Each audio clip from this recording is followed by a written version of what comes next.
Aïe, aïe, aïe, aïe, aïe. Quel match, les amis. Quel match pour entrer dans cette Coupe du Monde. Et quel match dans la peur et puis également dans la satisfaction. Très content des buts d'Mbappé, très content du but de Barcola. On en parle tout de suite.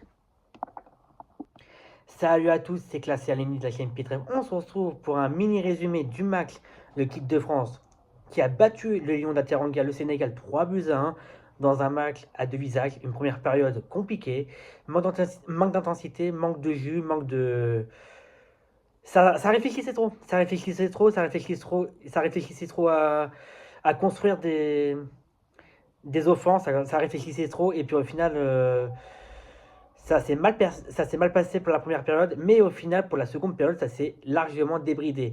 Avec une super passe décisive de Michael Olise. Ensuite, un super ballon piqué de Barcola. Et puis le missile d'Mbappé en toute fin de match après que les Sénégalais aient réduit le score. Franchement, c'était un super but d'Mbappé. Et franchement, je vais le dire, je vais être honnête, hein, le Sénégal, ils ont bien joué pour le coup. Ils ont très très bien joué. J'ai trouvé qu'ils étaient plutôt bons. Alors en plus, ils ont marqué en plus un but en première période qui était refusé malheureusement pour une position d'hors-jeu, mais sinon c'est un super but. Et puis ils ont mis un but en toute fin de période, en toute fin de match plutôt, dans le temps additionnel, un super but, mais c'était un petit peu dévié par la main de Mike Maignan. Et sinon voilà, Michael Olise, très très bon ce soir. Et surtout, bah, comment dire il a mis, je crois, trois pas décisifs. Trois pas décisifs pour environ trois buts d'Mbappé et puis un but de Barcola. Mbappé, c'est littéralement sa compétition. C'est littéralement sa compétition. Et franchement, je vais rien dire dessus. J'ai eu très peur pour la première période, je vais être honnête, hein. Mais la seconde période, le fait que l'équipe de France y rentrait de plus en plus dans l'action et puis qu'il rentrait de plus en plus dans l'art des Sénégalais, franchement, ça me faisait plaisir. Et surtout, ce but rapide, cette passe décisive magnifique de Michael Olise pour au final mettre ce but. Mbappé qui met ce but, petit but, franchement, petit but pour ouvrir le score. Et puis au final, après, juste après, Barcola qui rentre en jeu. Et puis au final, deux minutes après, il marque le but sur un ballon piqué. Ça rappelle Colomani durant la demi-finale face au Maroc. Mais là, oui, c'est un autre contexte. Bradley Barcola est beaucoup plus frais que Colomani. 2022, Colomani avait une limite. Barcola, j'ai l'impression qu'il n'a pas de limite. Donc voilà, j'espère vraiment que ça va aller pour la suite de la compétition pour les Bleus. En tout cas, Mbappé est lancé. Mbappé est lancé avec un doublé et franchement, je suis super content pour lui. Même si bon, il a quand même fait peur et puis il a quand même énervé pas mal de supporters d'équipe de France parce il faisait pas des bonnes finitions. Au final, c'est comme un petit peu toute l'équipe de France ou pas Mécano, Mac de patron évidemment ou pas Mécano. Vraiment, c'est littéralement Mac de patron ou pas Mécano. Et j'espère vraiment qu'il va continuer ainsi. Rabiot, très très mauvais match. Olise Mbappé, très bon match. Désiré Doué, très bon match aussi. Cherki, bon match, malgré qu'il soit rentré en jeu un petit peu trop tard pour moi. Bradley Barcola, il est rentré c'est comme il fallait, littéralement. Il est littéralement rentré, c'est comme il fallait. Comme il fallait, littéralement. Donc oui, franchement, je suis super content de l'équipe de France et franchement, j'espère que ça va continuer là-dessus. Parce que vraiment, si on joue comme ça pendant toute la compétition, on peut clairement remporter cette Coupe du Monde, hein. Surtout qu'en plus, on a une revanche à prendre sur nos amis argentins, hein. On a une revanche à prendre par rapport à 2022. Mais vraiment, déjà avant de penser aux revanches, il faut déjà savourer ces victoires. Et ces victoires, c'est 3-1, ce n'est pas rien. Et franchement, je suis très très content de la part de l'équipe de France. Et vraiment, hein, je le dis vraiment, je suis vraiment très très content. Bien sûr, évidemment, je suis très content de l'Allemagne qu'ils ont gagné 7-1 et très très déçu de l'Espagne qu'ils ont fait match nul contre 4 verts. Mais sinon, à part ça, l'équipe de France vraiment a brillé et c'est pas prêt de s'arrêter en tout cas. Félicitations aux Sénégalais pour avoir joué, mais vraiment dans le dur. Ils nous ont fait mal et franchement, c'était très très bien joué de leur part.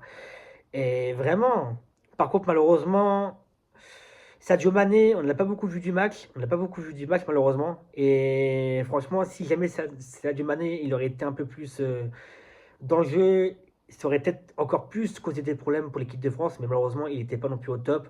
Et puis franchement, on ne l'a pas vu et c'était un mal pour un bien pour l'équipe de France, hein. Donc oui, je suis extrêmement respectueux pour vos amis, pour nos amis sénégalais, pour mes amis sénégalais. Et puis bah, je suis désolé pour vous, mais on a gagné ce match.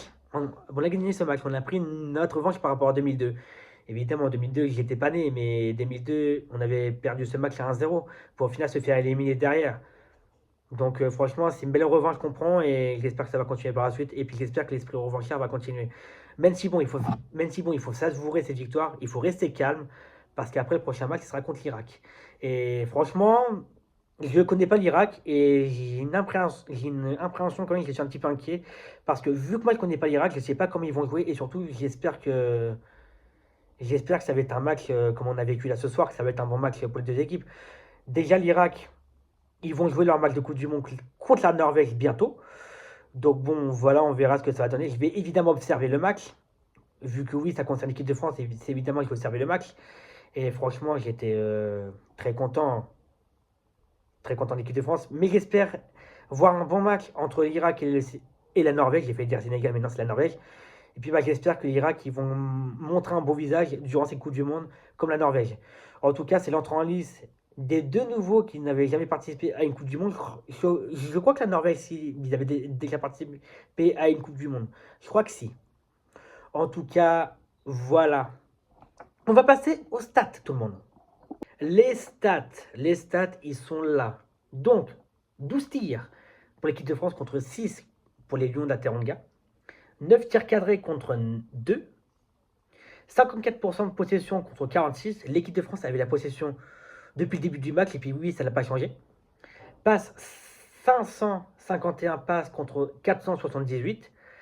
Précision de passe 87% contre 87. Donc oui, c'était égalité sur les précisions de passe. Donc quoi, à quel point les Lions de la Teranga auraient pu nous rivaliser. C'est parce qu'ils faisaient des bonnes combinaisons, ils faisaient des bonnes passes, ils faisaient beaucoup peur à la défense française. Malgré le match de patron d'Upamecano, mais il faisait beaucoup peur à la défense française. Et puis voilà quoi, ça s'est vu. Et puis j'espère vraiment que l'équipe du Sénégal va aller loin, tout comme évidemment toutes les équipes africaines que moi je souhaite le meilleur pour eux. J'espère qu'ils vont aller loin pour chacun.